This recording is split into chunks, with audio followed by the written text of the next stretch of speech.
नमस्कार, बहुत स्वागत है आप सभी लोगों का हमारे समृद्धि आईएएस के यूट्यूब चैनल पर। और आज जो हम प्रश्न ले रहे हैं, देखिए आप लोगों में एक टॉपिक है क्षेत्रीय संगठन। सिविक्स वाले बच्चे अपना देखेंगे सेकंड पार्ट में। तो क्षेत्रीय संगठन में, और ये 25 अंक का प्रश्न है, इसको भी आप लोग ध्यान रखेंगे। तो क्षेत्रीय संगठन में आप देखेंगे तो सार्क, बिम्स्टेक, इनकी बड़ी उपयोगिता है तो एससीओ की भी आगे चल के टाइम मिलेगा तो हम उसको भी करा देंगे आईआर के तहत आपके। फिर भारतीय विदेश नीति की जो मूलभूत जो उसके सिद्धांत है उसके बारे में भी हम चर्चा कर लेंगे। तो आज हम बेसिकली बिम्स्टेक और सार को देखेंगे। और देखिए ये प्रश्न इसलिए बहुत महत्वपूर्ण है कि अगर दोनों को मिला करके तुलनात्मक पूछ लिया तो 25 अंक में पूछेगा, और अगर ये अलग अलग पूछता है तो 15-15 अंक में आप लोगों में पूछा जा सकता है। तो आप लोग यहाँ बिम्स्टेक के भी बारे में जानेंगे, सार्क के भी बारे में जानेंगे, और दोनों में क्या समानता है, क्या अंतर है, ये सारी चीजें आप जो है यहाँ 15 से 20 मिनट की क्लास में समझ जाएंगे। ठीक है, बस आप लोग 15 से 20 मिनट धैर्य पूर्वक इसे सुन लीजिएगा। और देखिए बहुत से बच्चों को ये रहता है कि सर आप बोर्ड से हटते नहीं है, हम नोट नहीं कर पाते। आप लोग केवल वीडियो को सुनिए, एक समय के बाद संस्थान जो है हमारा दे देता है पीडीएफ टेलीग्राम पे, जो हम अभी टेलीग्राम बताएंगे उसमें आपको ये पीडीएफ मिल जाता है। यहाँ क्लास का मतलब ये है कि आप नोट नहीं करिए, आप सुनिए, या अगर सुनना, अगर आपको 2 बार 3 बार सुन लीजिए तो वैसे ही आपको हमेशा के लिए याद हो जाएगा, आपको नोट करने की जरूरत ही नहीं है। इतना सरल तरीके से हम यहाँ आपको समझाने का प्रयास करते हैं। ये सारे संस्थान के बैचेज हैं, तो आप जो जुड़ सकते हैं, जीडीसी के लिए भी जुड़ सकते हैं, जीआईसी के लिए मीन्स आंसर राइटिंग के लिए जुड़ सकते हैं। जीडीसी में हिस्ट्री है और दूसरा हमारा है पॉलिटिकल साइंस। तो ये सारे बैचेज रनिंग में हैं, तो आप लोग इसे ज्वाइन करें, इसका लाभ उठाएं। चलिए प्रश्न हम पढ़ रहे हैं कि क्या बिम्स्टेक सार्क की तरह एक समानांतर संगठन है? इन दोनों संगठनों के बीच तुलनात्मक विश्लेषण कीजिए। मतलब ये कह रहा है कि जो बिम्स्टेक है सार्क के समानांतर ही एक संगठन है, यदि है तो उसके बारे में बताइए, यदि नहीं है तो भी बताइए। और फिर क्या कह रहा है, इन दोनों में तुलना करिए। तो आप तुलना करेंगे तो आपको पता ही चल जाएगा कितना समानांतर है, कितना जो है समानांतर नहीं है, और फिर आपको एक निष्कर्ष दे देना है। ठीक है, यही प्रश्न की डिमांड है। तो बताइए कि बिम्स्टेक और सार्क की पॉइंट आपके यही हैं, तो इन्हीं के बारे में आप थोड़ा सा एक्सप्लेन कर दें। आपकी भूमिका की चीजें खत्म। जिस चीज के लिए आप लोग सबसे ज्यादा डरते हैं कि सर भूमिका कैसे लिखा जाएगा, समझ में नहीं आता है, और हमारे पास तो कुछ बच्चे फोन करते बहुत घबराए रहते हैं। तो और वो बच्चे घबराए रहते हैं जो एकदम फ्रेशर होते हैं, जो पहली बार आंसर राइटिंग कर रहे होते हैं। तो मैं उनसे कहता हूँ कि 10 दिन जो है जो मन में आए आप अभी भूमिका लिखिए, और 10-15 दिन के बाद जो है आप धीरे धीरे बहुत शानदार भूमिका, निष्कर्ष या बीच का पार्ट लिखने लगेंगे। लेकिन वो तभी कर पाएंगे जब मेंस आंसर राइटिंग करेंगे। देखिए उत्तर लिख लेंगे और उत्तर लिख करके प्रैक्टिस करके परीक्षा में जाना, दोनों में बहुत अंतर होता है। और ये चीजें आपके साथ दुर्घटना ना हो इसलिए मैं बार बार कहता हूँ, नहीं तो 1-2 बार मेंस फेल कर जाइए, उसके बाद एहसास हो जाएगा कि संदीप सर सही कह रहे थे। और हम क्या, आप चूंकि हम अपने अनुभव से कहते हैं, फिर हमारे संस्थान के तमाम बच्चे सेलेक्ट हुए हैं, जो सेलेक्टर हैं आप उनकी चीजों को सुनिए। तो परीक्षा के पहले टेस्ट सीरीज की बहुत भूमिका होती है। टेस्ट सीरीज ही होता है कि जो आपको 2-4-10 नंबर से, यदि आप फेल हो रहे होते हैं तो 2-4-10 नंबर की वो लीड दिला देता है। क्योंकि बहुत कम समय में क्या है कि इसके माध्यम से आप अपने पूरे सिलेबस का रिवीजन करते हैं, डेली आंसर राइटिंग करते हैं, आपकी कॉपी चेक होती है, आपको फीडबैक मिलता है, आप उस पर काम करते हैं, फिर मॉडल उत्तर मिलता है, आप उस पर काम करते हैं, तब जाकर के आप परीक्षा रूपी जो रणभूमि है वहां सफल होते हैं। नहीं तो इस प्रतिस्पर्धा के दौर में आप 2-2 मेंस यदि आप फेल कर जाए तो फिर सोचिए कि आप कितना बैक हो गए जीवन में, तो अंदाजा लगा सकते हैं। चलिए, तो बिम्स्टेक और सार्क दक्षिण एशिया और आसपास के क्षेत्रों में क्षेत्रीय सहयोग को बढ़ावा देने वाले क्या है, 2 महत्वपूर्ण संगठन है। मतलब ये जो दोनों संगठन है वो दक्षिण एशिया और उसके आसपास के क्षेत्रों में क्या है, इनका प्रभाव है, और वहां ये आर्थिक गतिविधियों को संचालित करने में या और कोई राजनीतिक गतिविधि आती है तो इस बैठक के माध्यम से, इस संगठन के माध्यम से उसके निराकरण की दिशा में काम करते हैं। दोनों संगठनों का उद्देश्य सदस्य देशों के बीच आर्थिक, सामाजिक और सांस्कृतिक क्या है, तो सहयोग को मजबूत करना है। मतलब कि हम अपनी अर्थव्यवस्था बढ़िया करेंगे, हम अपनी सोसाइटी को बढ़िया करेंगे और फिर जो है हम अपने कल्चरल प्रोग्राम के तहत एक दूसरे के समीप आएंगे। ये इन संगठनों का उद्देश्य है। मतलब इन संगठन में क्या है, तो सदस्य है ना, तो इसमें बहुत से सदस्य हैं, तो इन सदस्यों के बीच इस तरीके की चीजें होंगी कि हम आर्थिक सहयोग करेंगे, हम सांस्कृतिक सहयोग करेंगे, हम सामाजिक सहयोग करेंगे। ठीक है, अब आपके भूमिका का पार्ट हो गया। अब आप बताइए कि हालांकि दोनों की संरचना, गठन और कार्यक्षेत्र और प्रभावशीलता में क्या है, तो अनेक अंतर भी हैं। तो सबसे पहले आप थोड़ा सार के बारे में देखिए कि भाई ठीक है, आपने दोनों की भूमिका को बताया, दोनों का कार्यक्षेत्र बताया, लेकिन फिर भी इन दोनों में अंतर है। अंतर क्या है, तो सार्क दक्षिण एशियाई क्षेत्रीय सहयोग संगठन है। ठीक है, की स्थापना कब हुई थी, तो 8 दिसंबर 1985 को हुई थी। भारत, इसमें सदस्य कौन है, एकदम ध्यान रखिएगा, भारत है, फिर हमारा पड़ोसी पाकिस्तान है, फिर बांग्लादेश है। मतलब तीन तो आपको ऐसे ही याद हो गए, भारत से ही बने हैं। मतलब भारत और भारत के दोनों बेटे, मतलब नालायक कह लीजिए, एक तो बहुत नालायक है और एक तो कुछ थोड़ा बहुत। तो भारत और भारत के दोनों बेटे हो गए या दोनों बेटियां हो गई। फिर श्रीलंका, नेपाल, भूटान। तो श्रीलंका हमारे जस्ट नीचे, नेपाल भूटान है ये, फिर मालदीव। तो इसके संस्थापक सदस्य थे। 2007 में इसमें क्या है, तो अफगानिस्तान भी जुड़ गया। तो ऐसे में मतलब ये आप देख रहे होंगे कि भारत के भूभाग से सटे जितने भी देश हैं सब कौन है, सार्क के मेंबर है। ठीक है, और इसमें अफगानिस्तान, पाकिस्तान, नेपाल, भूटान, श्रीलंका, मालदीव सब हैं। और इनका उद्देश्य क्या है कि दक्षिण एशिया में क्षेत्रीय एकता और सहयोग को बढ़ावा देना। मतलब हद है, जहां पाकिस्तान रहे वहां एकता की बात हो, सहयोग की बात हो, ये तो अपने आप में ही बेमानी है। और यही कारण है कि आगे चल के आप देखेंगे कि सार्क जिस उद्देश्य के लिए बनाया गया था वो सही में अपने उद्देश्यों की पूर्ति नहीं कर पाया। क्यों नहीं कर पाया, क्योंकि उसमें पाकिस्तान जैसा एक राज्य है कि जो किसी भी कीमत पर भारत की हर चीज में क्या है कि उसको, उसे रोकना ही रोकना, और भारत का मतलब विरोधी उसका, उसके आईआर का मेन टॉपिक होता है कि पाकिस्तान का आईआर क्या है कि भारत विरोध बस। बढ़ावा देना था विशेष रूप से आर्थिक विकास एवं सामाजिक प्रगति के लिए। तो सार्क का ये आपने देखा कि गठन कब हुआ, 8 दिसंबर 1985। मेंबर को आपने देख लिया, उद्देश्य आपने जान लिया। अब थोड़ा सा बिम्स्टेक के बारे में जानिए। तो बिम्स्टेक का फुल फॉर्म है bay of Bengal initiative for multi sectoral technical and economic cooperation. ठीक है, इसकी स्थापना कब हुई, तो 6 जून 1997 को हुई थी। ठीक है, मतलब ये कब हुआ, 85 में हुआ, तो ये 97 में हो रहा। मतलब मोटा मोटा आप देख रहे हैं तो 85, 10, 95, 12 साल के बाद ये आता है, बिम्स्टेक आता है। और इसके मूल सदस्य देशों में आप क्या देखेंगे, बांग्लादेश, भारत। अब यहाँ देखिए नया सदस्य म्यांमार आ रहा है, इसमें म्यांमार नहीं था सार्क में।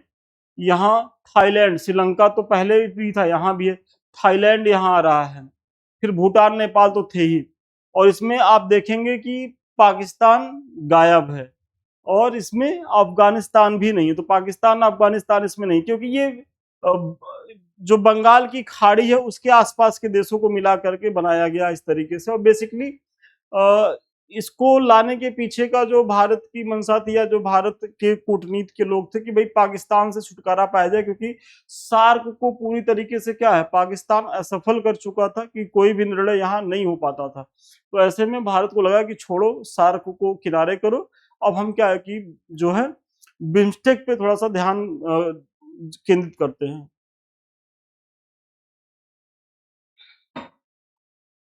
तो ये हो गया, तो इसके सदस्य के बारे में जान लिए। सदस्य बांग्लादेश, भारत, म्यांमार, श्रीलंका, थाईलैंड, भूटान और नेपाल।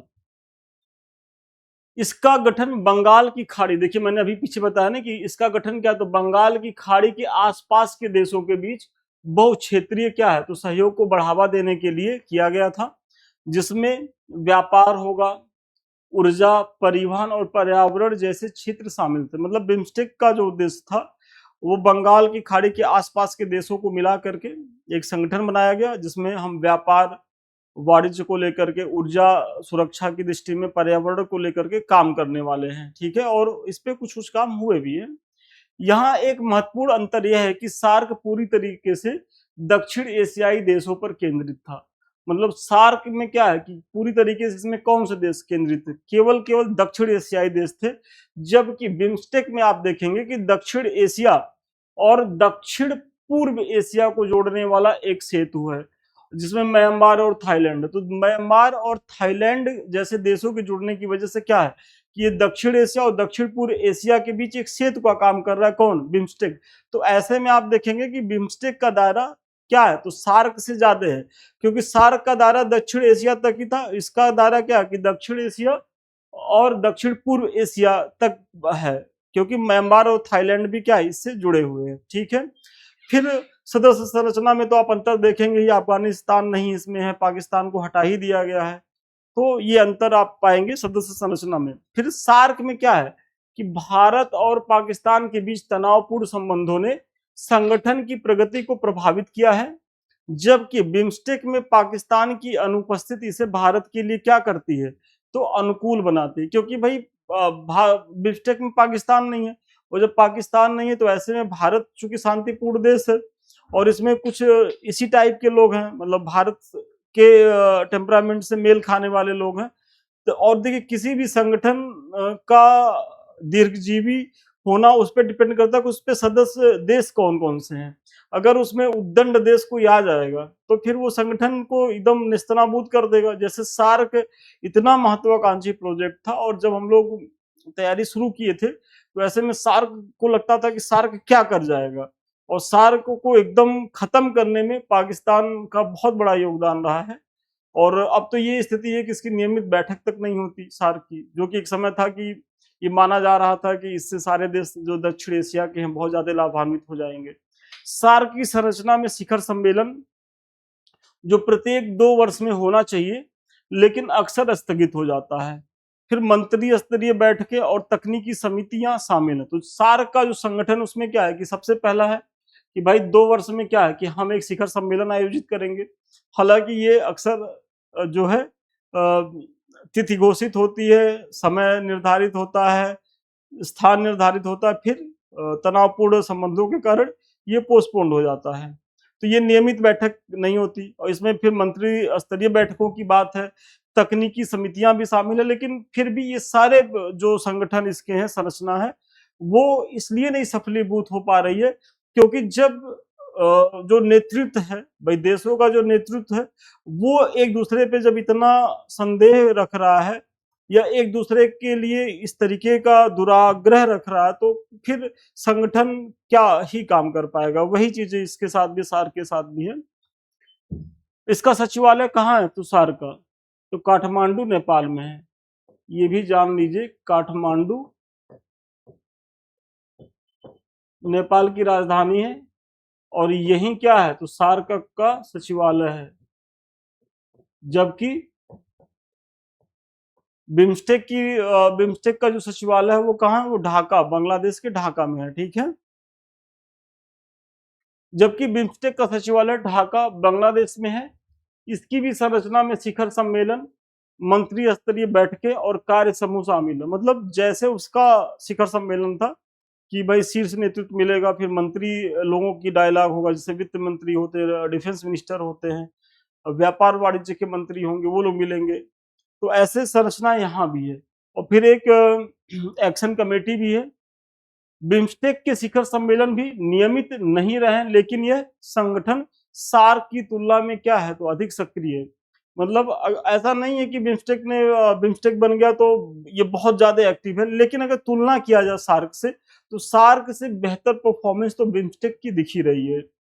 सार्क ने कुछ उल्लेखनीय उपलब्धियां भी हासिल की हैं। मतलब पहले वाला जिसमें पाकिस्तान ने क्या उपलब्धियां हासिल करी हैं, जैसे दक्षिण एशियाई मुक्त व्यापार क्षेत्र, मतलब जिसे आप साफ्टा कहते हैं, तो मतलब south Asia free trade agreement इसका फुल फॉर्म हो गया साफ्टा। तो मतलब सार्क ने सदस्य देशों के बीच फ्री ट्रेड की बात करी, लेकिन फ्री ट्रेड संभव है?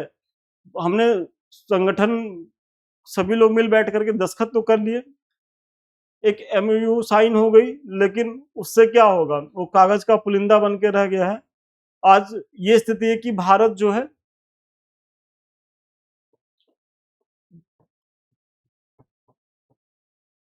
पाकिस्तान का जो है हवाई क्षेत्र नहीं उपयोग कर सकता है। तो ऐसे में व्यापार वाणिज्य तो बहुत दूर की बात है। यदि हम हमारे देश के जो यात्री विमान है उन्हें यूरोप जाना होता है, तो वो पाकिस्तान के एयर स्पेस को में नहीं जाते, उनको वार्निंग मिल जाएगी। और अभी हाल ही में एक भूला भटका हमारा प्लेन चला गया था, तो वहां से वार्निंग मिली और उसे पुनः अपनी तरफ मतलब रूट बदल करके पाकिस्तान के एयर स्पेस को छोड़ना पड़ा। तो जब ये स्थिति इतनी तनावपूर्ण स्थिति है, तो उसमें व्यापार क्या होगा, क्या ऊर्जा सुरक्षा होगा, मतलब सब खटाई में है। सार्क खाद्य बैंक, मतलब हमने इसमें देखिए कितना बढ़िया प्लान किया था कि हम यहाँ एक खाद्य बैंक बनाएंगे और सार्क देशों में जो भुखमरी की समस्या है उसे हम अपने इस बैंक के माध्यम से दूर करेंगे। फिर आपदा प्रबंधन, जो इधर बाढ़, सूखा, भूकंप, जो भी चीजें समस्याएं रहती हैं, भाई ऐसा नहीं सार्क के लगभग लगभग देश बाढ़ प्रभावित हैं, तो और कुछ भूकंप प्रभावित है, नेपाल हुआ, भूटान हुआ, ये सब। तो यहाँ क्या है कि खाद्य बैंक के माध्यम से हम जो अनाज की आवश्यकता उसकी पूर्ति करेंगे। आपदा प्रबंधन की नीतियों के माध्यम से हम लोग सामूहिक एक दूसरे के प्रति सहयोग करेंगे। जैसे प्रयास प्रयास सराहनीय है। हालांकि साफ्टा का कार्यान्वयन सीमित रहा, विशेष रूप से भारत पाकिस्तान व्यापार प्रतिबंधों के कारण। तो वही जो मैंने पीछे बताया कि भाई साफ्टा सफल कैसे हो सकता है, जब भारत पाकिस्तान इसमें सबसे बड़े प्लेयर हैं और दोनों में के बीच जब इस तरीके का संबंध है, तो व्यापार वाली चीजें तो सफलीभूत होती नहीं है। और रही बात आपदा प्रबंधन के समय में, तो आपदा प्रबंधन के समय में अभी खुदा न खास्ता पाकिस्तान में आपदा आ जाए तो भारत सामान भेजता ही भेजता है, और बहुत से देश उस समय भेजते हैं। तो ये तो एक मानवीय सहायता होती है और इसमें संबंधित देश उसको एक्सेप्ट भी करता है।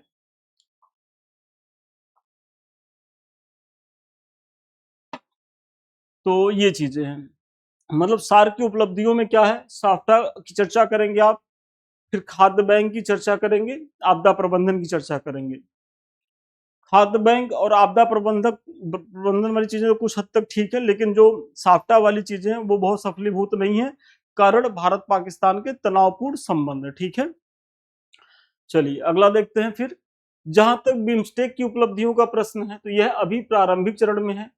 भाई 12 साल बाद, वो 85 में आया था, ये 97 में आया है, और इसने बिम्स्टेक ग्रिड इंटरकनेक्शन समझौते पर हस्ताक्षर किए, जो ऊर्जा सहयोग को बढ़ावा देगा। तो मतलब यहाँ भी हम प्रयास कर रहे हैं, लेकिन अभी इसके प्रयास जो हैं जमीन पर उतना उतर नहीं पाए हैं। और ऊर्जा को लेकर के हमने क्या किया है कि बिम्स्टेक ग्रिड इंटरकनेक्शन समझौते पर हस्ताक्षर किया है। इसके अलावा परिवहन, संपर्क तथा आतंकवाद विरोधी सहयोग में भी क्या है, तो प्रगति हुई है। चूंकि ये सब देश आपस में सटे हुए हैं, तो जल और थल दोनों से परिवहन की चीजों को कनेक्ट करने का प्रयास किया जा रहा है कि ऐसे हाईवेज बनाए जाए कि इन जो बिम्स्टेक के देश हैं एक दूसरे में सहज तरीके से आ जा सके। और चूंकि समुद्र के रास्ते इन्हें जल मार्ग भी उपलब्ध है, तो उस दिशा में भी प्रयास किए जा रहे हैं। ठीक है, और वो काफी कारगर भी हो रहे हैं। और फिर आतंकवाद से निपटने के लिए सभी देश सामूहिक रूप से एक दूसरे का सहयोग कर रहे हैं। तो यहाँ थोड़ी सी चीजें सार्क से बेहतर है। हालांकि सार्क जिस तरीके से प्रभावी हो सकता था वो नहीं हो पाया, तो उसकी सीमा पीछे मैंने बताई है। सार्क की सबसे बड़ी चुनौती भारत और पाकिस्तान के बीच तनाव है, जिसने संगठन को लगभग क्या है, तो निष्क्रिय बना दिया है।